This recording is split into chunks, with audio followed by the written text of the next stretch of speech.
Surprisingly, the blueprint for transformation is woven into the United Nations Agenda 2030, ostensibly a vision for a better world.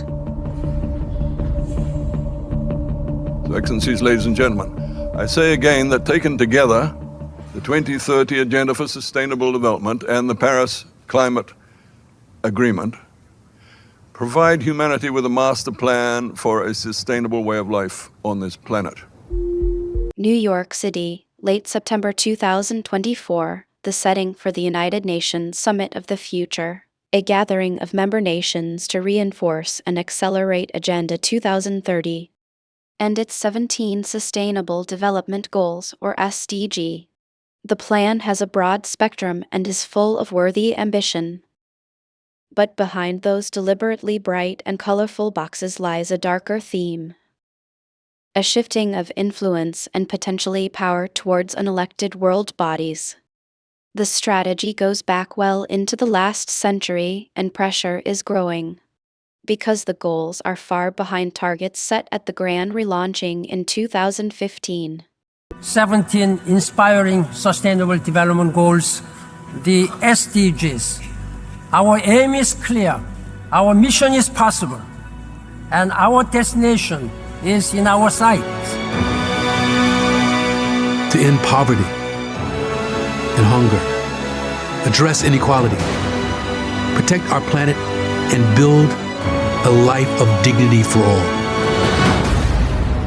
It appears to be a noble and ambitious program for a perfect world, and who could argue with those aspirations? But critics insist the goals are not what they seem. Alex Newman is a journalist and broadcaster who's been investigating the issue for 15 years. He has his own way of interpreting the rhetoric. You have to learn to speak what I call UNEs. You have to know what the terms mean if you want to truly understand what is being discussed. When they talk about peacekeeping forces or the peacekeeping role of the United Nations, they're actually talking about the war-making capabilities of the United Nations. So you have this Orwellian doublespeak. When they talk about transparency, more often than not, they're talking about eliminating your privacy. Human rights is another very, very good example. They make very clear in this document that your rights can be restricted under the guise of public order or morality or whatever the case may be. And so they're saying, here's your rights, but by the way, they're not really rights. We can revoke them at any time. The UN is filled with contradictions like this. Like, for example, when they talk about gender equality, right? A normal person in the Western world thinks gender equality means a woman has a right to earn money, to own property, to have all the rights and privileges that a man would have. When you look at the individuals who lead this movement within the UN, you're talking about radical feminists. You're talking about people who are very interested in dissolving the nuclear family.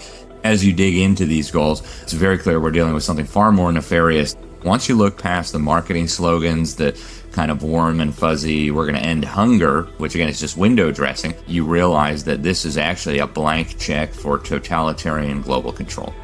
Author and campaigner, the late Rosa Quar, called out the plan more than a decade ago.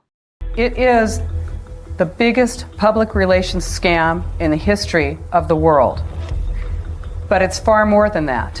It's a blueprint. It is the action plan to inventory and control all land, all water, all minerals, all plants, all animals, all construction, all information, all energy, all means of production, and all human beings in the world.